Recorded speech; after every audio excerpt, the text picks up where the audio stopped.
Hello students, अब आप the torch bearers के जो दो पार्ट हैं उसमें फर्स्ट पार्ट का सेकंड पैराग्राफ देखिए। So each young man took up A rupee and went out. इसलिए प्रत्येक नवयुवक ने 1 रुपया लिया एंड वेंट आउट और बाहर चला गया।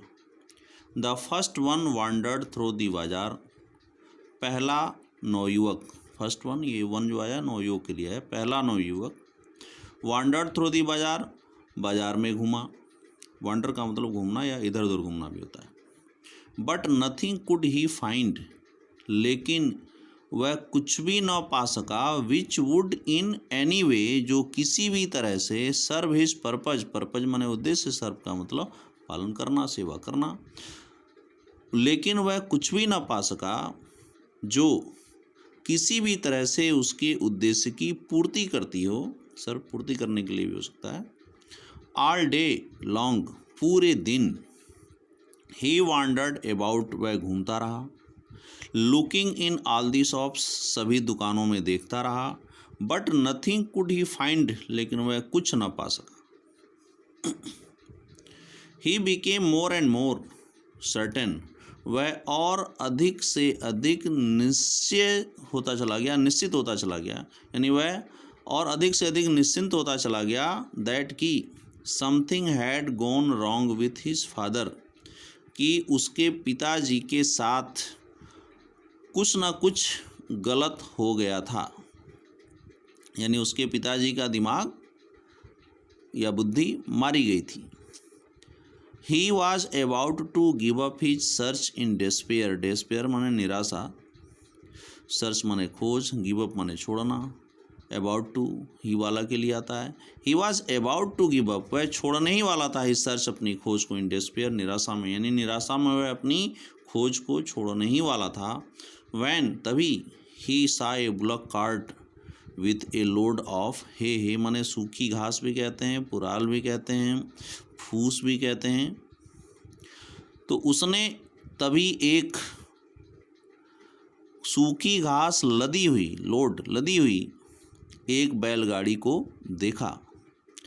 That looks hopeful, he thought, उसने सोचा कि वह आशावान प्रतीत होती है, यानी बैलगाड़ी को देखकर उसने कहा कि वह आशावान प्रतीत होती है। आई वंडर, मुझे आश्चर्य है कि how much hay I can get for a rupee, कि मैं कितना अधिक या कितना भूसा या सूखी घास मैं 1 रुपये से पा सकता हूँ, यानी मुझे आश्चर्य है कि मैं कितना भूसा या कितना पुराल या कितना सूखी घास 1 रुपये में प्राप्त कर सकता हूँ। He went up to the driver of the cart, वह गाड़ी के यानी बैलगाड़ी के चालक के पास गया। एंड इंक्वायर्ड, इंक्वायर्ड का मतलब पूछताछ करना, about the price of the hay, और सूखी घास के कीमत के बारे में पूछताछ की। There was a good deal of haggling over the price, कीमत के ऊपर बहुत अधिक भावताव हुआ। हैगलिंग का मतलब भावताव करना, मोल भाव करना। बट लेकिन, इन द एंड, और लेकिन अंत में, ही वाज एबल, एबल माने समर्थ होना, टू बाई खरीदने में, द लोड ऑफ हे का मतलब सूखी घास का बोझ, फॉर ए रुपी 1 रुपये में, लेकिन अंत में वह सूखी घास का बोझ 1 रुपये में खरीदने में समर्थ हो गया।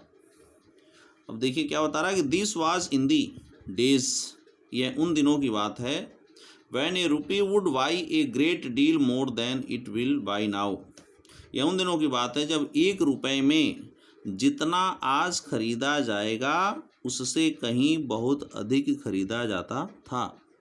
सो the young man let off the cart with the hay to his father's house. Let off, ले जाना, कार्ट का मतलब गाड़ी यानी बैलगाड़ी से है। इसलिए नौयुवक बैलगाड़ी को अपने पिताजी के मकान तक भूसे के साथ या सूखी घास के साथ ले गया। होपफुली, आसान्वित होकर के, he piled it into the house, आसान्वित होकर के उसने इसे किसे, घास को मकान के अंदर ढेर लगा दिया। बट लेकिन when it was all in, लेकिन जब सब अंदर हो गया यानी सारी घास अंदर हो गई, ही फाउंड, उसने पाया, दैट की there was not enough to cover even the floor. जब सब कुछ अंदर हो गया यानी पूरी घास अंदर हो गई तो उसने पाया कि फर्श को ढकने के लिए भी यह पर्याप्त नहीं थी। देयर वाज नॉट एनफ, पर्याप्त मात्रा नहीं थी, to cover even the floor, फर्श तक को ढकने के लिए, यानी फर्श तक को ढकने के लिए पर्याप्त मात्रा में घास नहीं थी। लेट एलोन की बात छोड़ दीजिए, फिल दी होल हाउस, पूरे घर को भरने की, यानी पूरे घर को भरने की बात तो छोड़ दीजिए, यहाँ तक कि फर्श को ढकने के लिए भी पर्याप्त घास नहीं थी। When the second son went out with his rupee, जब दूसरा बेटा अपने रुपए के साथ बाहर गया, went out बाहर जाना, he did not go straightway to the बाजार, तो वह straightway का मतलब सीधा, तो वह सीधा बाजार नहीं गया।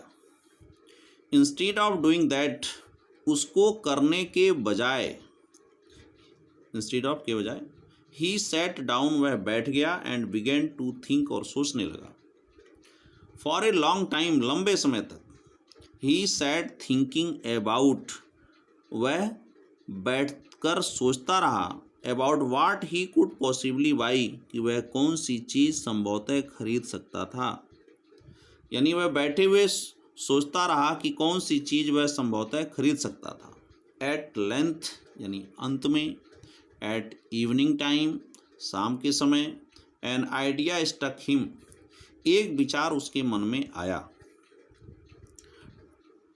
आइडिया विचार, स्टक हिम यानी उसके मन में एक विचार आया। टेकिंग हिज रुपी, अपने रुपए को लेकर के, ही वॉक क्विकली, क्विकली का मतलब शीघ्रता से, डाउन दी बाजार, वह बाजार शीघ्रता से गया। Till he came to a shop, वह एक दुकान पर आ गया, वेयर कैंडल्स वर सोल्ड, जहाँ मोमबत्तियाँ बेची जाती थीं। He spend his rupee on candles, उसने अपने रुपए को मोमबत्तियों पर खर्च किया, स्पेंड माने खर्च करना। Of which he got quit A number, जिसकी वह पर्याप्त संख्या पा गया, यानी कई सारी मोमबत्तियाँ वह पा गया।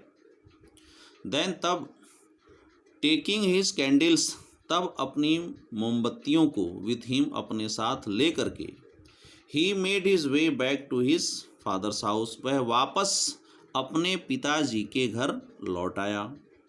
When he got there, got का मतलब यहाँ पहुँचने से, जब वह वहाँ पहुँचा, his brother was standing disconsolately, disconsolately का मतलब निराशापूर्वक, जब वह वहाँ पहुँचा तो उसका भाई निराशापूर्वक खड़ा था। Looking at the hay spread out on the floor, फर्श पर फैलाए हुए सूखी घास को देखते हुए उसका भाई निराशापूर्वक वहाँ खड़ा था। It was now getting dark, अब अंधेरा हो रहा था। क्विकली, जल्दी से। द सेकेंड सन स्टूड, दूसरा बेटा खड़ा हो गया, दूसरे बेटे ने खड़े कर दिए 2 और 3 कैंडल्स इन ईच रूम, प्रत्येक कमरे में 2 या 3 मोमबत्तियों को। देन तब, ही लिट दैम, तब उसने उनको जला दिया, लिट माने जलाना। एट वंस, तत्काल ही, तुरंत ही। The house was filled with light, तुरंत ही मकान प्रकाश से भर गया।